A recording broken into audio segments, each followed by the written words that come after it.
guys, tonight I'm reading The Party in the Sky by Alison Catley.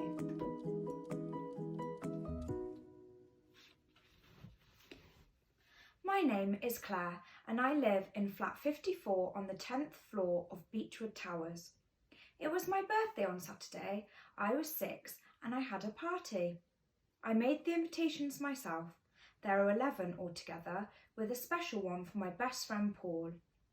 I drew a fire-breathing dragon on his envelope because dragons and castles are my favourite thing.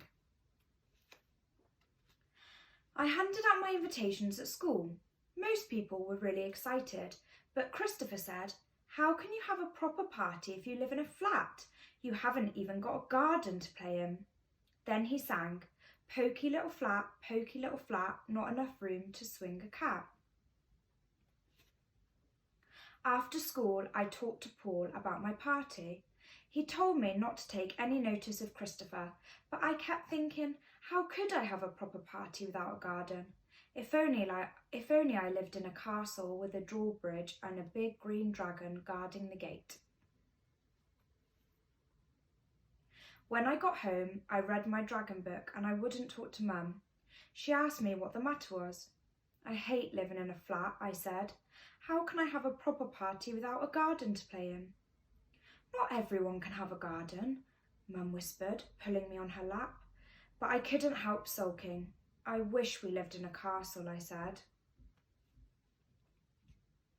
The next day, strange things started happening. I found some big rolls of paper behind the curtain and there was sticky tape all over the floor. Mum and Dad were whispering all the time and they wouldn't tell me what they were saying. It was as if they had a big secret. As my party got closer, the flat seemed to get more and more untidy. What was going on? By the time Saturday arrived, I didn't feel like having a party at all. I even hoped I'd get a cold or a temperature or even measles, but I didn't. Everything seemed to be upside down, and there was a notice on the living room door. It said, "Keep out until the party or else." I had to push my way into Mum and Dad's room. I couldn't believe it. It was full of our living room furniture. All that I could see of Dad were his toes sticking out from the end of the bed. "Happy birthday," he said. It didn't feel like a happy birthday at all. The first surprise was in the kitchen. I found a huge castle cake with a big green dragon on top. "Where did that come from?" I said. "Magic," said Mum. I had my breakfast and my bath, but I still wasn't allowed into the living room. I tried to peek through the keyhole, but even that was covered up. Something exciting was definitely going on. Then at last, it was 3 o'clock. Time to put on my party dress and open the door. I couldn't believe it, a castle. Mum and Dad had made the room into a fantastic castle with stone walls and a big fire-breathing dragon painted on the windows. I spun round and round and round. My birthday was going to be wonderful after all. Paul was the first to arrive. "Wow," he said when he saw the room. "It's a castle in the sky." We had jelly and crisps and special castle sandwiches.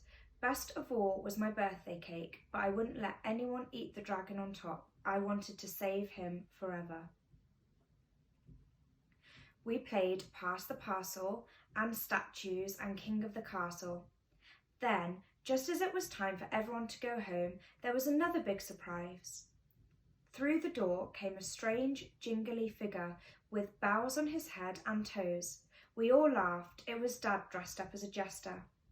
There was a puff of pink smoke, and out from the box came balloons and streamers and hopping frogs. Everyone had a special present to take home.